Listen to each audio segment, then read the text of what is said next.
बीमार होते देखा? नहीं देखा है ना? मैं दिखा दूं? दिखा दूं? हाँ, मुकम्मल मुतवज्जे हैं जी। सबसे ज्यादा इनको समझ में आ रही है माशाअल्लाह। अल्लाह ताला और भी समझ देता है। आमीन आमीन। सुनिए,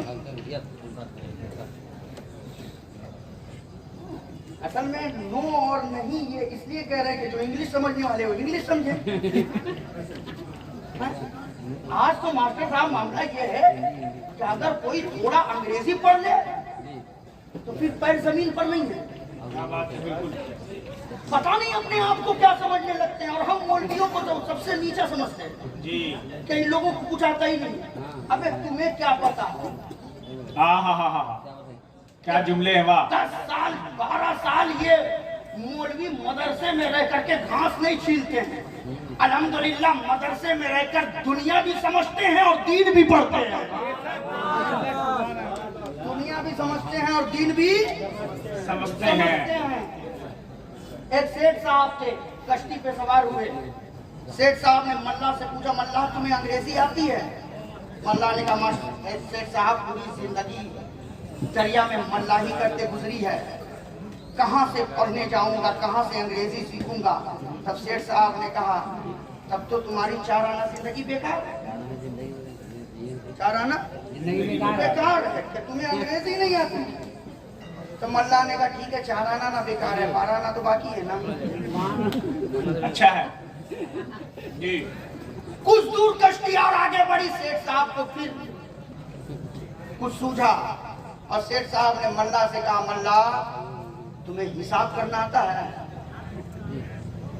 मल्ला ने कहा बस 2 4 और 4 का 8 इतना ही करना जानता हूँ, उसके आगे नहीं जानता। तो सेठ साहब ने कहा नहीं जानते हो तब तो तुम्हारी 4 आना जिंदगी और बेकार।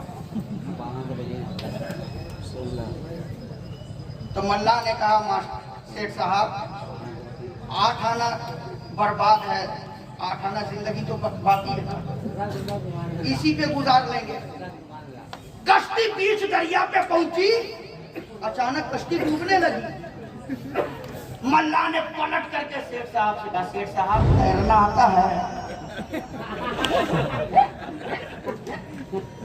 तैरना आता है? सेठ साहब ने मुंह बना करके कहा नहीं। कहा तब तो आपकी 16 आना जिंदगी बेकार है। क्या जुमले हैं वाह, क्या जवाब है माशाअल्लाह। ये हंसने के लिए नहीं, मैं जहन देना चाहता हूँ। घमंड ना करो, गुरूर ना करो, और अगर इल्म है तो उस इल्म का फायदा उठाओ। इल्म है तो इल्म का फायदा उठाओ, उससे तुम भी खुद सीखो और दूसरों को भी सिखाओ। खुद भी सीखो और दूसरों को भी सिखाओ।